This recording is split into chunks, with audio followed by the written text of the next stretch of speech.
Okay, are we on? Are we on? Woo! So, I don't know how many of y'all can relate, but I'm going to talk about it anyways. You know, I am, for the longest time, was keeping my mouth shut about certain issues that are true to my heart, that I believe in, that go back for years and years and years with me. I was afraid because I'm a small business owner that I would lose customers and people would judge me and things of that nature. But you know what? I don't um have my little Scentsy business, to make money really. It's just something I do to inspire and motivate others, and it's a hobby of mine that's turned into so much more, right? But aside from that, like, that's not what I'm here to talk about. What I'm here to talk about today is, okay, there's been some issues with police brutality in the media. Keywords: issues with police brutality in the media. Now, I am not here to say that the media most certainly perpetuates police brutality against people of color because they want us scared. And I say us because I come from a family of color. Okay, so you can judge me. I don't care. Um, but they do the media is perpetuating the fact that there is police brutality out there. The numbers are skewed. If you look at the media, you would think that every single time a person of color walks out the door, that they're going to get shot or harassed. And while I'm saying that does not happen, because it's happened to me and my family, it doesn't happen at the rate you're seeing on the media. Okay? But facts are facts. A life lost is still a life lost. Right? Okay? Um, in the case of Aubrey Ahmad. Just said Aubrey Graham. Aubrey Ahmad. In the case of Aubrey Ahmad, this gentleman was jogging. Some other things are coming out. Some things that, yeah, he was looking inside of a house that was for sale in the neighborhood, which I guess a bunch of other people in the neighborhood had done. Look, none of that matters. What matters is he lost his life. And he has a family. And the way I was raised, with morals, I was raised with morals. And I discovered those morals on my own at a very young age, and every life has value. That is something I realized at the age of 7 when I saw my brother lose his life right in front of my own eyes, is that every single life has purpose and has meaning. And when we start turning the victim, the person who lost their life, into the criminal, into the that word I can't say because of my speech impediment. But when we turn them into the the person committing the crime rather than the person who lost their life, what are we doing to our justice system? And look, we've been letting them get away with it for how many years? For what? For how many years have rapists been getting away with being rapists because the victim, okay, the survivor, the victor, because I refused to call myself a victim. I hope you would do the same.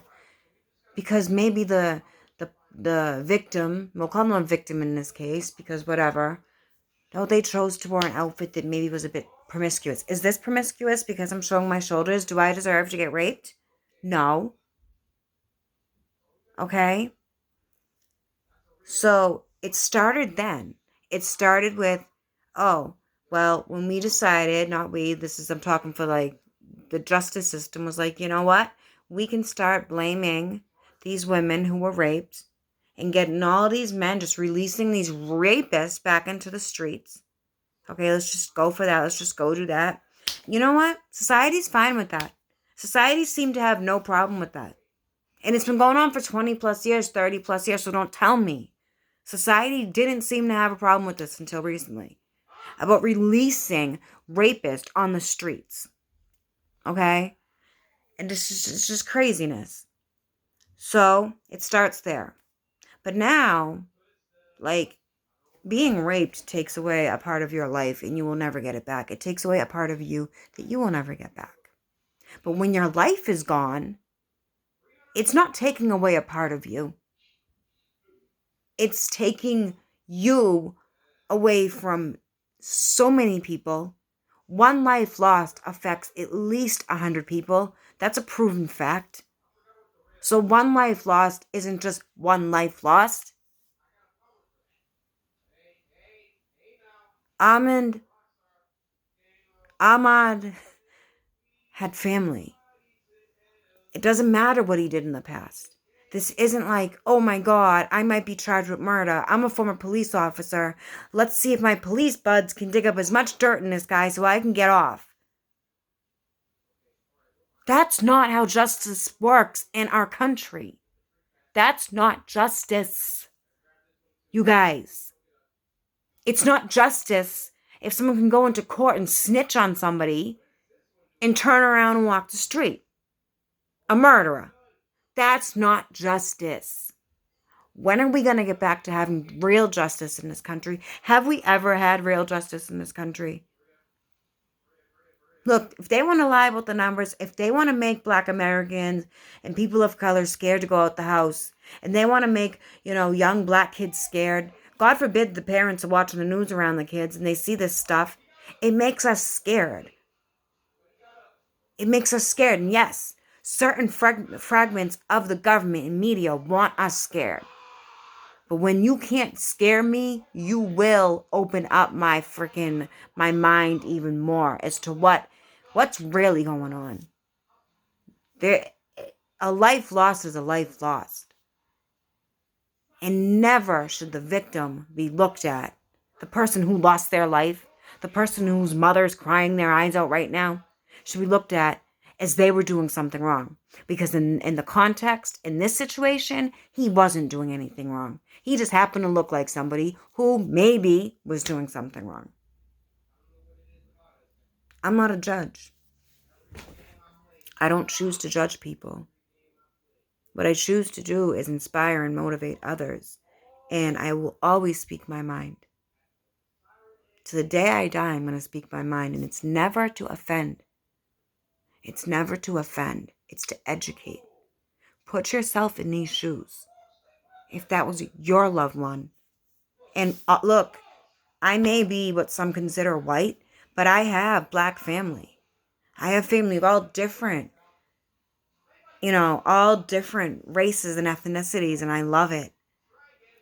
So these types of issues affect more than just Black people.